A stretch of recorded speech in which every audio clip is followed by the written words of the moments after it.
Right, good evening ladies and gentlemen, it's Anthony Carpenter here, and I've just walked through the, what I call Neville Road Wreck here in Coleridge Ward, and this is really the first video that I'm making for Cambridge Shaping Our City, where I'm covering the ward that I grew up in, and also the ward where, through my Twitter avatar, Puffles the Dragon Fairy, I actually stood for election here in 2014. For those of you with Twitter, I'm at Puffles 2010, because that was the year I created it. And like I said, we got 89 votes, and we're walking to Lichfield Community Hall, which we're about to walk past. It's just there. And that's where, with the exception of my time at university, is where I go to cast my vote. And every year, you'll often see a dragon fairy there. Now, as I said, we've just come from Neville Road Wreck, and this area and the homes that we're walking through at the moment, this used to be a series of prefabs that were built just after the Second World War. So I'll just try and get better light for you. After the Second World War, and before that, all of this area actually used to be a military hospital. Oh, under shade again. It's because we've got a sunset coming up, or coming down even, which is making the light slightly awkward. But like I said, yeah, this area used to be what was known as Cherry Hinton Military Hospital.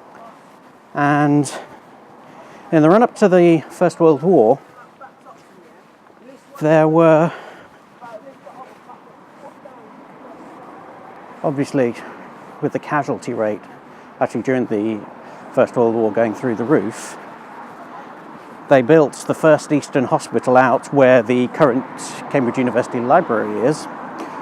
But one of the lesser known things about this area, and we're now on Pern Road, one of the lesser known things about this area is that Cherry Hinton Road Military Hospital actually dealt with soldiers who had caught sexually transmitted diseases, as did the Barnwell Hospital. And in those days, they caught them by the bucket load. And so they built up what was quite a sizable operation here. And when I went and looked through the archives after they took down the military hospital, it turns out that in terms of disposing the equipment, the disposal also included over 90 military huts, which gives you just a sense of just how big the hospital was. There's very little photographic evidence of the hospital and its existence. I've managed to find a couple in the archives, but like I said, they are very, very rare. Now, moving on to the Second World War, and the road that we're walking down now, Pern Road, actually there was a big anti-tank ditch down here. Because if you look at this fascinating map, again that I pulled from the archives, you'll find that this entire section of town was where, or one of the routes that they were expecting the Germans, in the event of an invasion, were going to pass through, because it's all flat here.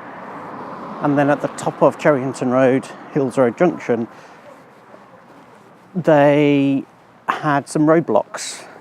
And Jack Overhill's war diaries actually tell us that also at the same time they were putting up some machine gun turrets by Hills Road Bridge.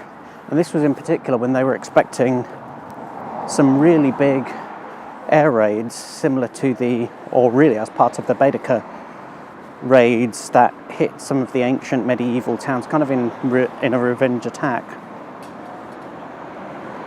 Now, what we have here, because Coleridge is kind of divided into a number of different estates that were built at different times, and the bit behind me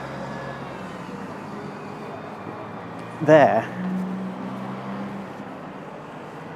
is where they have an estate mainly built for elderly people. Now, it's because there are a number of bungalows up there, and it's interesting to note that a number of the roads are actually named after former local councillors. What we've got here is obviously the new Co-op store, and I'm just going to go in there and grab a bottle of water because I need it, but I'll tell you a little bit more about what this place used to be like in a bit. So, see you soon.